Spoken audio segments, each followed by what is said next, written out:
projects.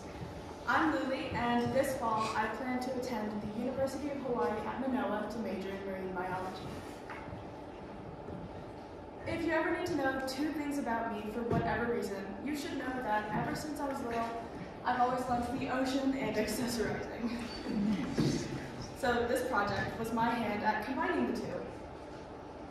Going to the beach is my favorite vacation pastime, and every time I visit a new city, I try to stop at their aquarium if they have one.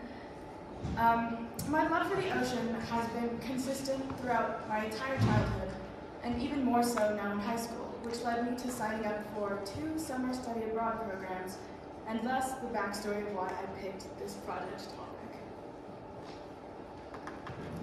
Back in the summer of 2021, I lived aboard a 40-foot catamaran sailing around the Caribbean with 11 other high school students learning about marine biology. While on the program, we learned a lot about lionfish because of their unhealthy abundance in the area. On one land day, we went to local shops and I was super interested in the jewelry, especially the lionfish pieces, and I ended up buying a ring with a lionfish fin encased in it. If you can see there, and it's right here. So this ring soon became a favorite among all of my jewelry, except for the fact that it would turn my finger green as the copper began to oxidize. So after junior year went by, I forgot about the ring and lionfish jewelry in general, until the new school year started again, and I began thinking about what to choose for my senior project. In July, I spent 3 weeks on another program studying sharks in Fiji, and I was almost certain that I would choose a project somehow related to sharks. But then I began thinking, like realistically, I'm sure how that could even be possible with my lack of access to sharks living in Santa Fe. It wasn't until I was sorting through my old jewelry again that I found my lionfish ring, and the idea that stuck came into my head. At first, it seemed largely impossible thinking about the materials I need, like where would I even find lionfish fins for purchase? But it turns out that Etsy truly does have everything you can possibly imagine. So you may be thinking, why is this ocean lover making jewelry from an animal product? And that one especially as beautiful as the lionfish. And that is a very valid question. So lionfish are venomous fish that are native to the Indo-Pacific region. They're known for their striking appearance with their colorful stripes and long flowing fins. However, lionfish were introduced to the Atlantic Ocean, likely in the mid-1980s, through the aquarium trade and ballast waters from boats, and they have since become an invasive species in many parts of the tropics. The problem with lionfish is that they have very few natural predators in the Atlantic, which means that they live completely unbothered. This also means that they can and will reproduce like bunnies, as female lionfish can lay up to 6 million eggs per year. Yeah, it's a lot. So they're also super adaptable, and they can thrive in a variety of habitats, from shallow reefs to deep waters. The lionfish's invasive behavior poses as a serious threat to the native marine life of the Atlantic, as they prey on roughly 70 marine fish and invertebrate species, including the yellowtail snapper, the Nassau grouper, parrotfish, and banded coral shrimp. So this can then have a ripple effect on the entire ecosystem, disrupting the balance of the food chain and potentially even leading to the extinction of some species.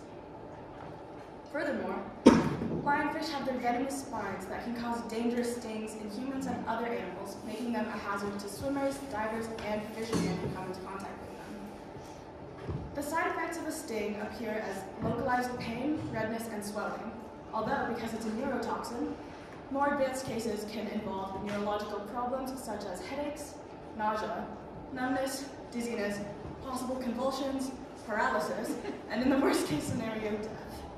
So, you don't want to get stung by one. So here's a little anecdote about my own experience with lionfish in both locations where they are invasive and native. I saw my first wild lionfish in the Caribbean, but it actually took me a while. So somehow, all my friends that I was scuba diving with kept seeing them, but I always missed it. Until on this one dive, where the objective was actually fish identification. So I had to keep my eyes peeled for as many fish species as I could find. Then, lo and behold, I saw one. But it wasn't just one lionfish. I actually saw 17 on that one 40-minute dive. So that also makes me wonder how I missed them up until that moment, because they were everywhere. And then in Fiji, where they're native and they have a controlled population, I only saw 2 lionfish over 25 dives during 3 weeks. So if that doesn't put it into perspective for you, I'm not sure what will. Now, I'm going to show you a short video about lionfish and how they hunt. So if you don't want to see little fish getting eaten alive, then I advise you to look away.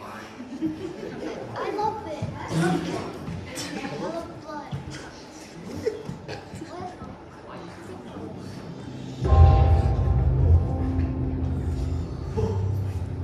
By rapidly sucking water through its wide gape and pumping it out the gills, the lionfish creates a vortex, dragging this hapless fish to its doom. This femme fatale literally eats its victims alive. Though only the size of a football, the lionfish sits comfortably near the top of its food chain. A marine assassin with flair. Okay.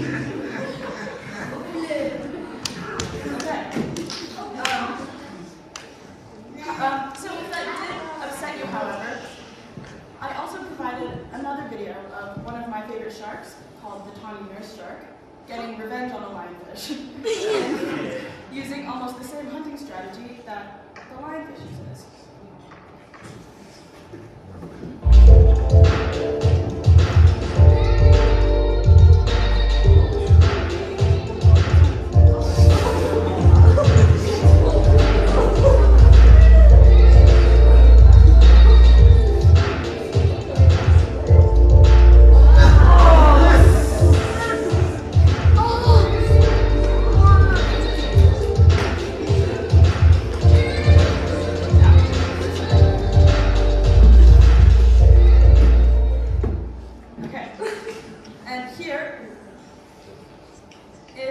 Another video about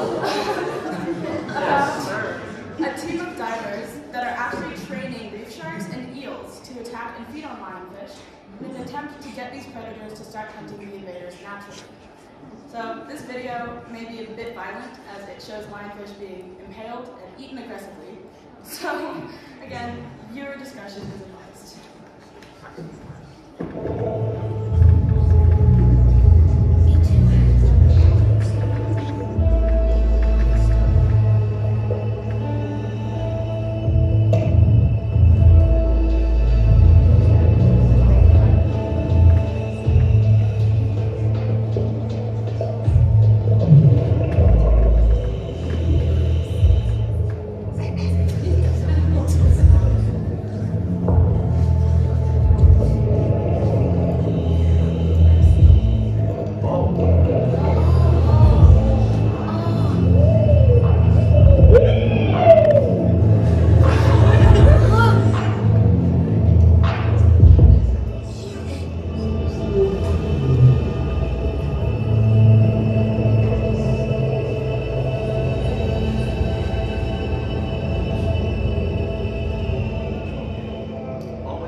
showcases the abundance of these fish in the Caribbean, while also explaining more about how efforts are being made to reduce their numbers.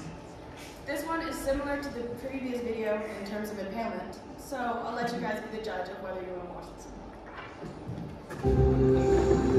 Most of the fish that we get for our work is actually through collaborations with local fishermen. Many of those folks are very interested, obviously, in what's going on with their ecosystem and supports their livelihood, so they're very eager to help for our part. We get to get samples from a huge geographic area that costs us thousands of dollars to run our own research program. I think the best chance we have to mitigate some of the impacts of lionfish is to encourage fishery removals, whether that's through recreational spear fishermen or whether that's through the development of a commercial lionfish fishery, whether that be through traps or spear fishing or any of these other gear types, but just get a larger fraction of these fish out of the water. I think right now the best strategy we have for controlling the fish is human consumption. If we can increase the amount harvested through a variety of ways, increase demand for this species in both seafood markets, increase demand in terms of restaurants, to get restaurants to carry it. At this point, no one's talking about eradication, of course. But again, if you can have enough effort mitigating, it should have been shown in relatively small scales that can dent the population if you can see rebounds in some of the native fish species.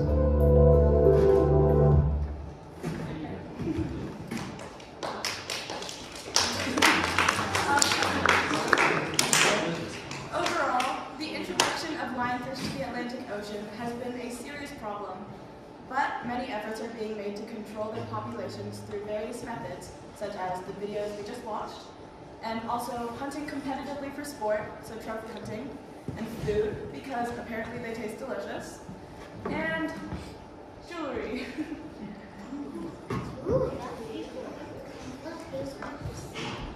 So lionfish jewelry has had a relatively short history, as it's only just become a trend with the species' recent overpopulation. All over the Caribbean, locals understand the value that their reefs and marine life hold when it comes to competition over visiting tourists. It's obvious to most that the healthier the reef, the more tourists and the more dollars that flow to the community. Obviously, the jewelers noticed that there's something quite striking about the red, white, and black camouflage pattern of the tail fin, combined with the translucent spines that they can transform into alluring jewelry. Then, a person unfamiliar with the lionfish will naturally ask, what is that earring, or necklace, or bracelet made from? Leading to an easy discussion of how the lionfish is invasive and a problem on our reefs, as well as a delicious and fun to hunt fish, spreading awareness on the topic. And as we know, history is rife with examples of humans wiping out whole species simply to adorn ourselves. For example, by the late 19th century, plume hunters had nearly wiped out the entire snowy egret population in the United States.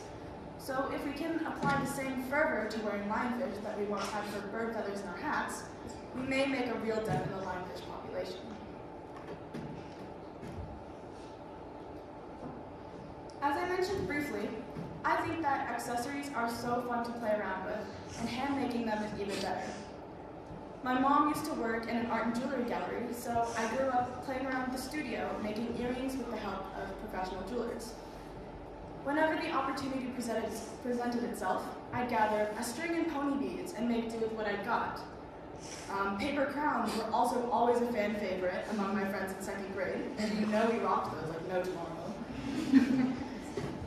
Even out camping, I loved making daisy chains, and no matter where I was, you would never catch me without a few rainbow loom bands and a crochet hook in my pocket.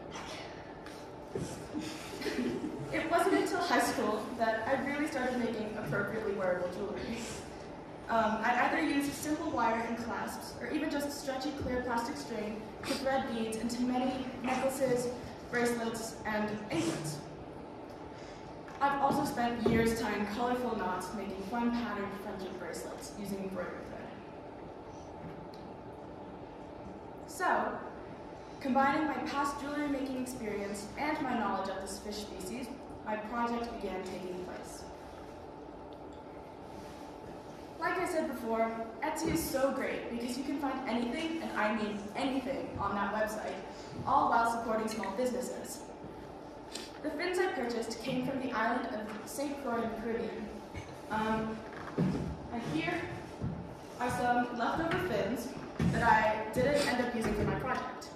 As you can see, they come in different shapes and sizes, and I don't know how well you can see, but they have a bunch of different colors, all in the fins. And so this one is bigger and more webbed in comparison to some that are smaller and more tightly spined, like this.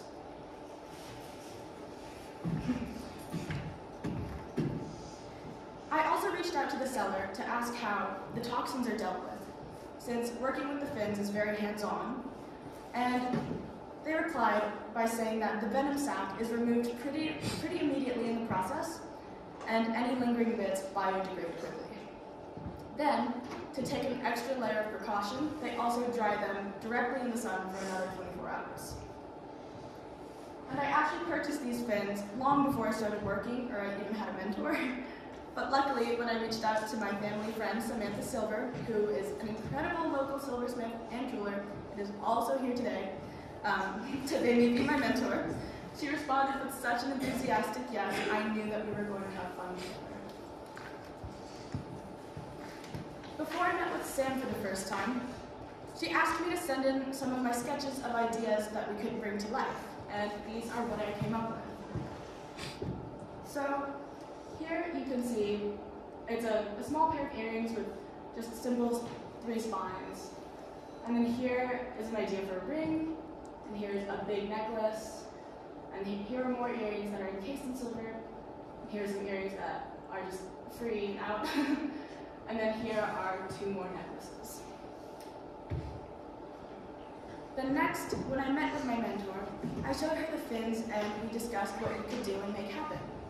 So, we measured the ideal sizing and looked at the options of how to incorporate the fins into the silver while still keeping the fins, or the focus on the fins, in a natural sort of raw look.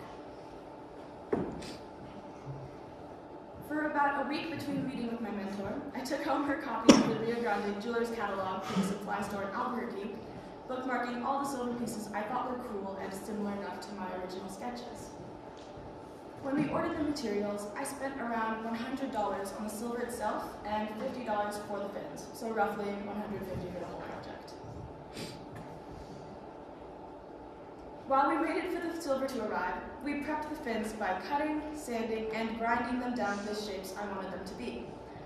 This was when I discovered how truly fragile the fins were, to try to manipulate them without any tearing or breakage.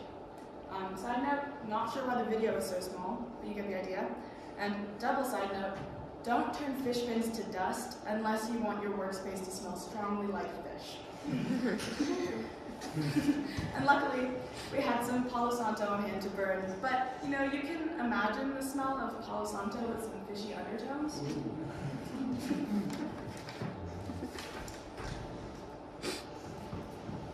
Now, this is where the vision all started coming together. I had both the silver and the correctly sized fins all in front of me, so I was eager to say the least. It was both my mentor's and my own first time working with epoxy and resin, and we were both really excited. For the pieces with exposed fin, I mixed epoxy 330 molecular connector and dotted a bit into the silver tubing pieces to ensure that the fins held in place in their silver attachments. Then, for the bezel pieces, I placed the cutout fins into their respective frames and then coated them with a high-gloss clear cast to set the fins, giving them a thin protective layer and a shiny finish. And here's a little time lapse of me working with the resin on a bezel piece.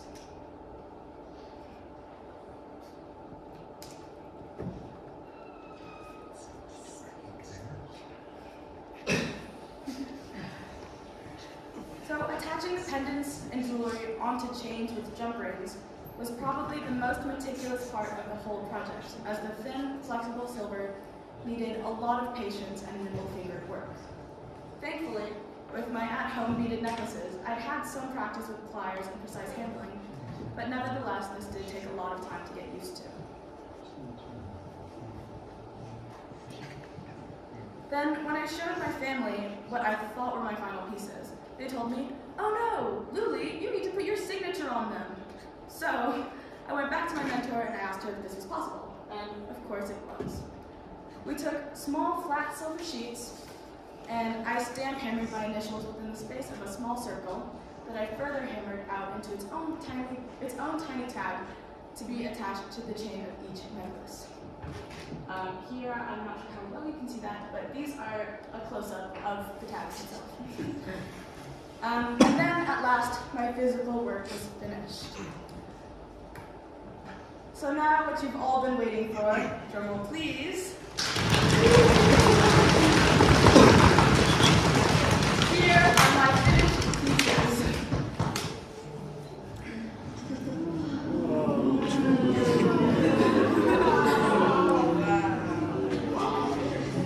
So if I'm being honest, the ring was the piece I was most eager to make because I love rings, if you can't tell, in general, and especially those that make a statement with their presence. Originally, I was basing the shape of the ring off of the perfect oval of my purchase ring, but then my mentor and I fell in love with this more organic shape. And here is the ring on my finger, which I will take off, but put it on something later. So these are the largest earrings I made for this project, and ever actually too. And I love these fins because they show just how wide the spectrum of colors and patterns lionfish fins can be. Most of them are the standard spiny fins with the beige and brown stripes, but these are a rich black finned out with white spots. I'm also wearing these currently, and I'll put them out after this.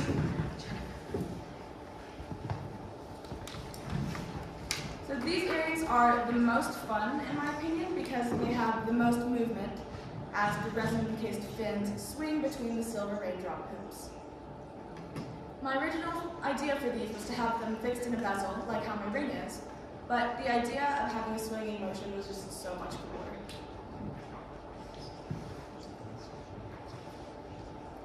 This is the most fragile piece I've made by far, with just a few thin spines delicately inserted into a wide piece of tubing and epoxy for security. These are also the simplest earrings, which I think were the most similar to one of my sketches, if you happen to catch that. Now these rings were harder to figure out in terms of the triple tubing and not wanting to break up the fins, but my mentor and I separated them just enough to fit perfectly into the space. In these, I really love the dark orange highlights and also just the general saturation of the colors. This is by far my favorite piece because it's such a versatile necklace. It's so casual that I can wear it all the time, but simultaneously, it's elegant enough that I can easily dress it up. Needless to say, you're going to be seeing me in this one pretty often, and as you can tell, I'm wearing it right now too, but I'll play it up just for you guys. Now this was the first piece that I worked on, so it was sort of the guinea pig of the whole project, but I still adore the way that it turned out. The chain on this one is especially long for it to hang deeper if it were to be in a sort of layering style with other jewelry. This last necklace is another one of my favorites because of how prominently it stands on its own. It's definitely a statement piece, not to be worn with other flashy jewelry, but it's still so simple and true to life that it doesn't draw too much attention, but it for sure doesn't go unnoticed. And here they are all together in a picture, and here they are all together in the flesh, on these boards and on my body. So, in total, I made 1 ring, 3 necklaces, and 4 pairs of earrings, so 8 full pieces, which is actually more than what I had originally planned to shoot for in the time limit, which was only 6. So, I got 2 more pieces than I had expected, so I'm really happy about that. Now, something I would have done differently if I could go back in time is definitely worn a face mask while working with the epoxy and resin, because apparently epoxy and resin can be super toxic if they're swallowed or if their fumes are inhaled. So this also explains the rocky head, my mentor and I both had after working with the goo. Oops. Overall, I didn't face too many challenges other than the fragility of the fins, but one thing for sure though, it was really hard ignoring Sam's adorable brown labs named Boomer and Jelly. As they sat waiting patiently outside the studio door every time we worked. But, so these two pictures, I don't know if you can see, but these two pictures show one time when we let Boomer in to hang out with us, and he was definitely the cutest distraction that I've ever encountered. So here, you can see Boomer really distracting me, and then here you can see him sort of, he's super intrigued in the work that we're doing.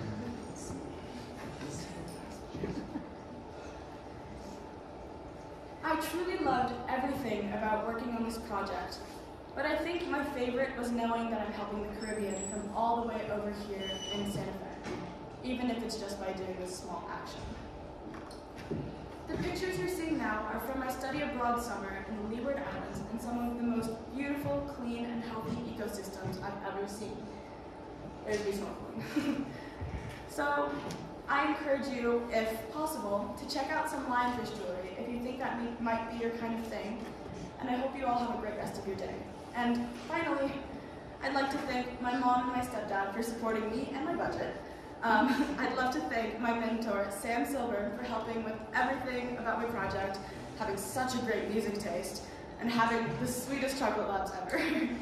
And thank you to all my teachers for their guidance throughout this year, and Miss Roth for being my faculty project advisor. And to you guys for watching, thank you so much.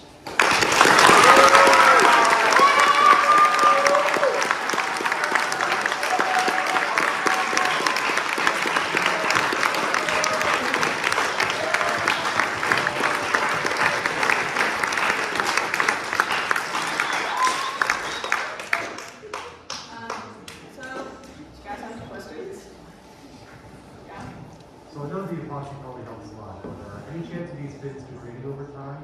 I don't think so, because they're dry and they were really well preserved and the packaging and everything, so I think they're gonna stay pretty set. Yeah, Leah. Which one's mine? What? Aaliyah asked which one's mine. This one I make for Aaliyah. Have you ever thought about selling them at like the artisans market or down at the plaza center? I have thought about it. I've gotten that question quite a few times. Maybe someday. That could be really fun. Yeah, you? Are you ever gonna do another jewelry thing again? Oh, probably. I love making jewelry. Rowan? Loulee, what is your favorite shark and why? Well, for context, that's my favorite question to ask people. But my favorite shark is the swell shark because it puffs up like a balloon, and I think they're really funny looking. And they also glow in the dark. There you go. Yeah. Did you make more? Did you make copies? I did not. These are all that I made. Yes. So, the fish, when eaten, are not poisonous? No. So the toxins are only in the fins. So they're not in the actual meat. And once the fish dies, it stops producing the toxin completely. And I guess you have to have like proper technique to fillet the fish, but it's pretty safe. Yes. What island is the college you want to go to? What's it called? Oh, I'm gonna be going to the island of Oahu in Hawaii. I love it. Yeah, I'm so excited. Yes. What about the shark that we were eating the live one? Yes. How cool is that? I think sharks are just super cool. Different. Sharks are just so cool. They're really cool. The toxin. I'm not really sure, but somehow they do it. Yes, bro. I was going to ask a similar question about the toxins for the predators of the lionfish. I'm just wondering how they deal with the spiky toxic fins. See, I'm not actually totally sure about that, but they handle it. They're They're pretty good. Right. Yeah. So you mentioned they're invasive species. In their natural habitat, what is their predator? In their natural habitat, it's the same that they have in the Atlantic, but in the Atlantic there are just fewer of them. I see. And the fish are just, there are so many. Like sharks? Like sharks. Like whales? Yes, Nico. If you were to eat the toxin, how long would you have before you die? Well, I think it's also the amount of the toxin that you ingest, because sometimes it's like just pain and swelling, but other times, you know, there is death. So it just really depends on the quantity. Yeah. So you said that they have the same predators as they do in the Atlantic as their natural habitat. What are the predators like specifically? I mean, mostly just bigger fish, sharks, eels, you know, all of those. Aaliyah again. How big can they get? They're about the size of a football. But what's like the biggest? The biggest? Like a really big football. Just like China. How close do these swim lanes to? Oh, well, I mean, I got pretty close. I never touched it. I never tried to touch it. Don't touch fish, you see the fishing guys. But they get pretty close, and you just, as long as you leave them alone. I'd say maybe like this close. They don't attack. If you don't bother. If you don't bother them, they don't hurt you. Just like a bee. Just like a bee. Which is my favorite. Same. I'm very common food. I like bees, but I really hate wasps. So, yeah, you have another question? Do you know how when they were showing the sharks eating they fish, do you know how the sharks didn't see the people videoing? I mean, I think they see the people, but they just don't care.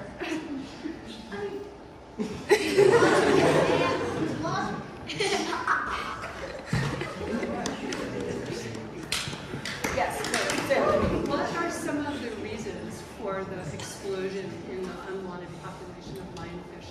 Well, why are they there so? So like in the mid-1980s, the aquarium trade was huge. So everyone really wanted like these really exotic pets and like fish. So a bunch of Floridians bought a bunch of lionfish and then realized they couldn't take care of them, so they just let them go in the ocean. And then also in big like cargo ships, there's like the water that remains at the bottom of the boat. So those fish swim in, they stay there for the whole journey, and then they swim out. One last question.